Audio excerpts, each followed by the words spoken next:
കേരളത്തിന്റെ unemployment rate between the age group of 15 to 30 എന്ന് പറയുന്നത് ഇസ് ക്ലോസ് ടു 30%. എന്ന് വെച്ചാൽ ദേശീയ ശരാശരിയേക്കാളുടെ ഏതാണ്ട് ഇരട്ടിയോളമാണ് നമ്മുടെ അൺഎംപ്ലോയ്മെന്റ് റേറ്റ് എന്ന് പറയുന്നത്. അതിൽ തന്നെ സ്ത്രീകളുടെ അൺഎംപ്ലോയ്മെന്റ് റേറ്റ് എന്ന് പറയുന്നത് ഇസ് ക്ലോസ് ടു 43%. അപ്പൊ എന്ന് പറയുമ്പോൾ വളരെ എഡ്യൂക്കേറ്റഡ് ആയിട്ടുള്ള ഒരു സമൂഹം അല്ലെങ്കിൽ ഒരു യുവജനത നമുക്ക് നിൽക്കുന്നു. ആ എഡ്യൂക്കേറ്റഡ് ആയിട്ടുള്ള യുവജനതയ്ക്ക് നമുക്ക് ആവശ്യമായിട്ടുള്ള തൊഴിലുകൾ, അവസരങ്ങൾ കൊടുക്കാനായിട്ട് നമുക്ക് സാധിക്കുന്നില്ല.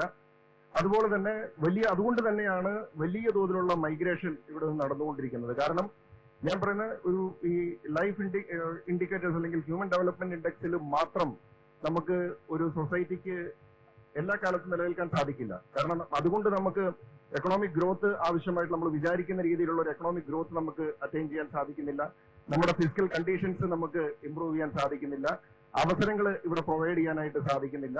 ഇപ്പോ ആരോഗ്യ മേഖലയിലൊക്കെ നമുക്കറിയാം സ്വകാര്യ ഇൻവെസ്റ്റ്മെന്റുകളൊക്കെ ഇഷ്ടംപോലെ വരുന്ന ഒരു കാലഘട്ടമാണ്. നമുക്ക് ഇന്ന് ലോകം മുഴുവനുമുള്ള ഹെൽത്ത് പ്രൊഫഷണൽസ് എന്ന് പറയുന്നത് വലിയൊരു ശതമാനം മലയാളികൾ തന്നെയാണ്.